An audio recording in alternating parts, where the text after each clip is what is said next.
Halo teman-teman, balik lagi di YouTube channel Ase Naturara.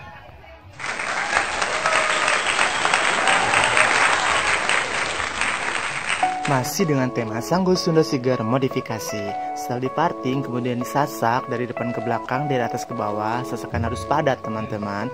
Setelah disasak, kemudian kita rapikan ke belakang. Ditarik ke belakang, dirapi-rapi. Dan itu harus menutupi sebagian telinga, karena itu ada makna dan filosofinya. Maknanya dan filosofinya adalah anak gadis di Tatar Pasundan pada zaman dahulu tidak boleh mendengarkan hal yang tidak-tidak, atau tidak boleh mendengarkan hal-hal buruk teman-teman.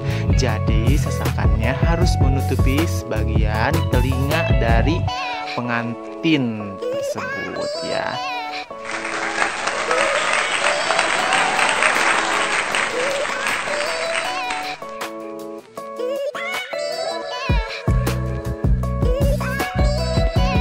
Setelah dirapi-rapi sasakannya tadi, kemudian yang sisa di belakang itu kita ikat atau bisa dikepang dan diputar, kemudian kita kasih harness. Kemudian setelah itu kita kasih hair dryer. Anginnya jangan kencang-kencang ya teman-teman, karena kalau kencang sasakan bisa rusak kembali. Nah ini anginnya harus pelan-pelan. Itu fungsinya untuk apa?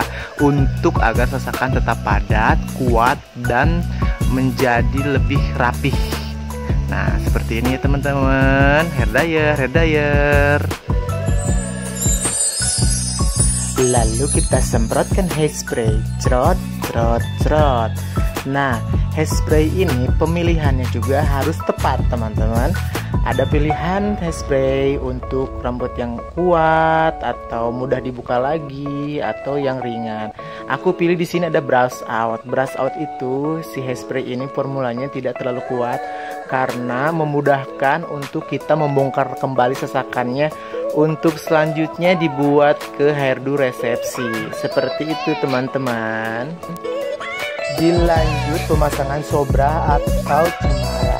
Sobra itu seperti kita lihat itu seperti menyerupai rambut panjang ya. Nah kita putar dan dibentuklah sanggul Puspasari. Karena sanggul Sunda atau sanggul pengantin Sunda itu dinamakan sanggul Puspasari teman-teman. Seperti bunga bentuknya, dirapi-rapi. Berikutnya kita menuju ke pemasangan melati pasung. Melati berbentuk segitiga di pengantin Sunda Siger ini disebut melati pasung. Jumlahnya ada 5. Melati yang pemasangan pertama itu, pasung pertama ditempatkan di tengah-tengah, di atas sasakan tadi, diukurnya dari hidung, kemudian ke atas, dan dipasanglah di tempat tersebut.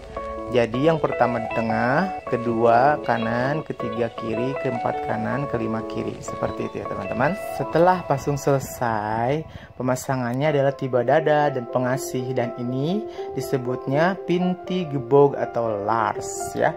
Bondu melati Sunda Siger dinamakan lars atau juga disebut dengan pinti gebog cau teman-teman. Dipasangnya di tengah-tengah antara sambungan sasakan dan sanggul Puspasari.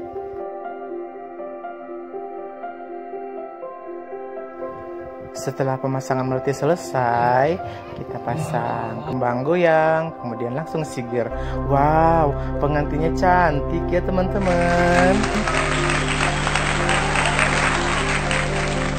Terakhir adalah pembuatan godek kembang turi. Bentuknya harus seperti kail pancing atau tanda tanya terbalik teman-teman. Ini penting karena ini adalah simbol dan juga sebagai identitas dari pengantin Sunda Siger modifikasi. Oke, semoga bermanfaat hasil kolaborasi antara Ase Naturara dan Hamidah Wedding Organizer.